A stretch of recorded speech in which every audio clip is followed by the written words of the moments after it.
Okay, this is the first in a series of videos which are basically a beginner's guide to chip tuning or remapping. I'm going to use the EDC15 file that I've been using from the Passat TDI PD130. I've been using this all along in all of the videos so far, so if you've watched any of them you will be familiar with it. At the moment on the screen you can see the driver's wish map. There's the file with the driver's wish map, and there's the driver's wish map. Now, before I get too involved in this, let's just point out the obvious. The whole point of remapping or changing the tune of the engine for 99% of people is to produce more power. What they are looking for is more performance. Occasionally people are looking for more economy, but generally speaking people go down this road because they're looking for more performance. Now, in order to achieve more performance, there is virtually nothing you can do other than the obvious, which is put more fuel in the engine. So no matter what people say, at the end of the day, generally speaking, if you tune an engine to give you more performance, you will use more fuel, because the energy for the more performance has to come from somewhere, and it doesn't come from fresh air, it comes from the fuel. Now, having said that, occasionally people notice that having tuned an engine slightly for more performance, their economy is no worse. In fact, some people sometimes find it's even slightly better. Now, this is often misleading because it is very often the result of how you drive the changed car. In other words, you may well find that with a slight performance increase due to a remap, that you're not actually pressing the pedal down so hard to get the performance that you used to have on the old map, and you might find yourself throttling back on occasions just because you're happy with what you've got.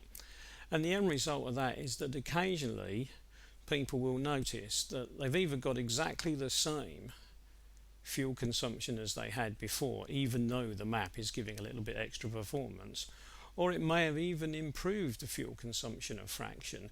But very often that's not a result of the remap as such, it's a result of the way they are choosing to drive given the remap.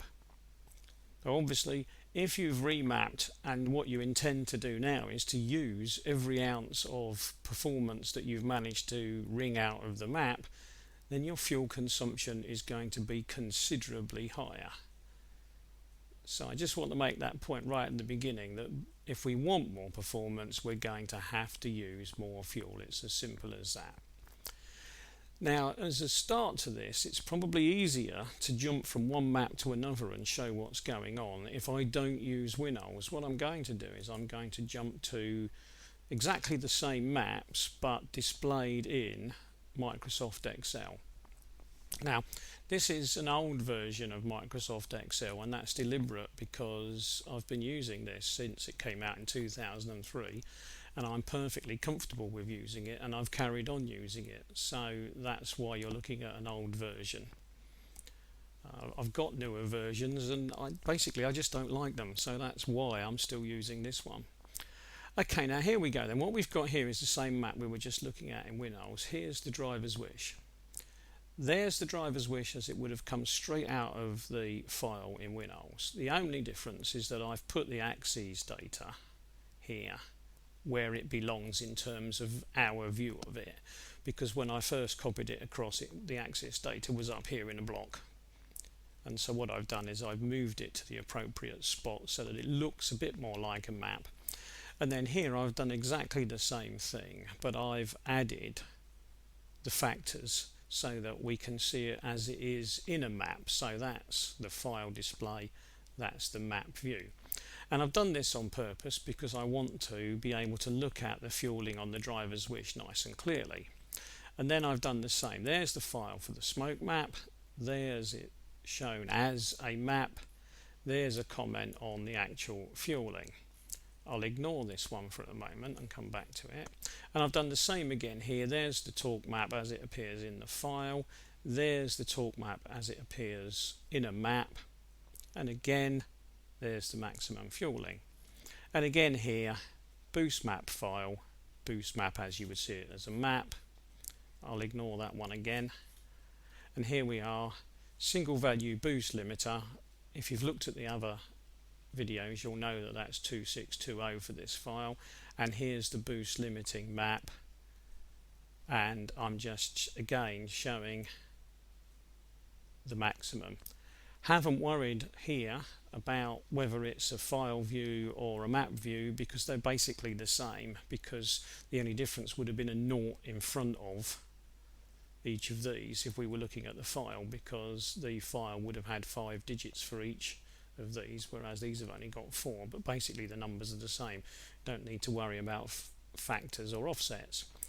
Okay, right, I'll go back to the beginning because I want to make a simple point here, and then I will stop the video and move on into what I suppose you could call part 2. I'm trying to keep all of these videos at a manageable length so that you don't drop dead from sheer boredom watching them. Okay, here we go. Look, here we've got the driver's wish map for our PD130. And if we look at it, we can see that we've got a request here from the driver's pedal, from the accelerator pedal, of 70 milligrams per stroke of fuel. Now, for that engine, that's probably plenty of fuel to get quite a big increase in power from the engine should we inject 70. Now, do we? I mean, that's the obvious thing, isn't it? I mean, if we were injecting 70, would we get an increase? And if we're not injecting 70, what are we injecting? Now, in terms of making a remap, we might want to play with these figures, but we might not want to change them to make them any bigger. We might simply want to move them around a little bit. But anyway, I'm not going to worry about that at the moment. I'm going to come back to that at a later date. I just want to give people an overview at the moment of what we're talking about. So there's our 70 milligrams. Right, now let's go and look and see what the smoke map is doing. If we look at the smoke map, our maximum, which again I've highlighted in red, is 58 milligrams. So I might have been requesting 70 milligrams to inject, but I'm not getting it. The best I can manage is 58. And it's quite possible that much of the time, depending on how I'm driving, I won't even get 58, because obviously it depends where on the map I will be at any given time when I'm trying to accelerate through the gears. But I'm being told here that the maximum I'm going to get anyway is 58. Now again, ignoring this map here, if I jump forward to the torque map, I see something even stranger, which is that as far as the torque map is concerned, between about 1900 revs per minute and roughly 2500 revs per minute, the maximum injection quantity is going to be 52 milligrams per stroke. So that 52 milligrams per stroke is going to be fed into the duration maps. The duration maps are going to calculate a duration for the injectors to be open, and that's what I'm going to get, maximum 52. So if we work our way backwards to the beginning again, there we are, we're requesting 70. The smoke map is saying no, I'm going to limit that to 58, and the torque map is further going to limit it back to 52. Now just before I stop this session, let's just run through and look at why. We can ask for 70 here, but when we get to here, the smoke map is saying no, you can't have 70 because the available air, and this is the air column, remember, the available air for this fuel does not allow for 70. So this amount of air is good for, let's say, 58, 60 milligrams per stroke. It is not good for 70, so therefore this map does not allow for it. So you're being limited to 58 simply because this map doesn't allow enough air for 70. Now I'll come back to that because that's the whole point of this yellow chart. Now when we get to the torque map may well be getting a message or looking at the ECU figures and saying, yes, 58 is a possibility, but the torque map is now saying, no, 58 is not a possibility.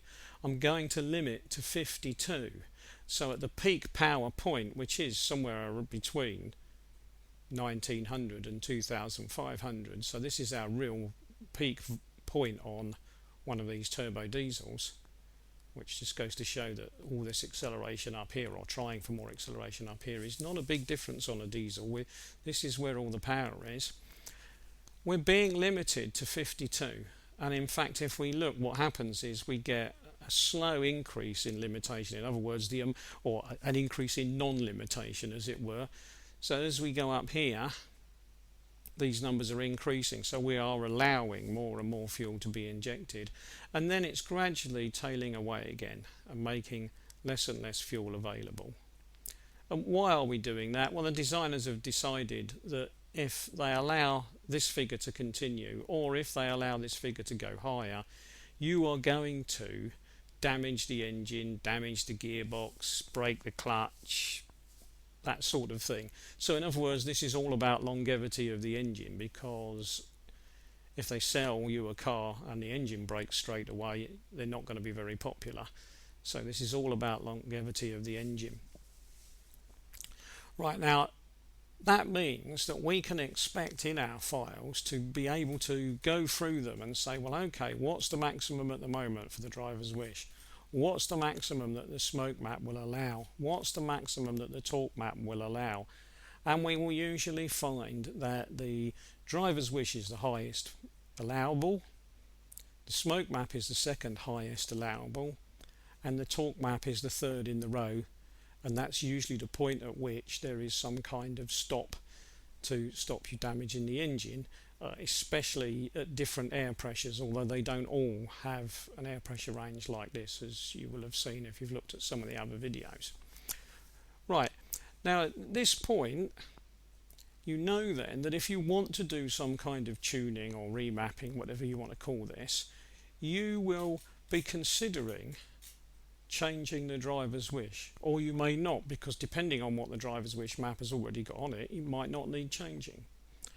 If you have changed the driver's wish map, you will then want to look at the next limitation, which is the smoke map. So you will probably want to change the smoke map. And if you want to change the smoke map and give yourself a bit more performance available there, you are almost certainly going to want to change the torque map to allow a little bit more power here. So if you don't change at least two of those, these last two, you obviously won't get the performance increase you think you're going to get, because they are the two that are really limiting what's happening in this particular ECU. Now there are other maps that I've put on here, but I'll come back to those in a moment, because I will take each of those in turn and explain why they need to be looked at in the way that they are looked at. So I'll stop there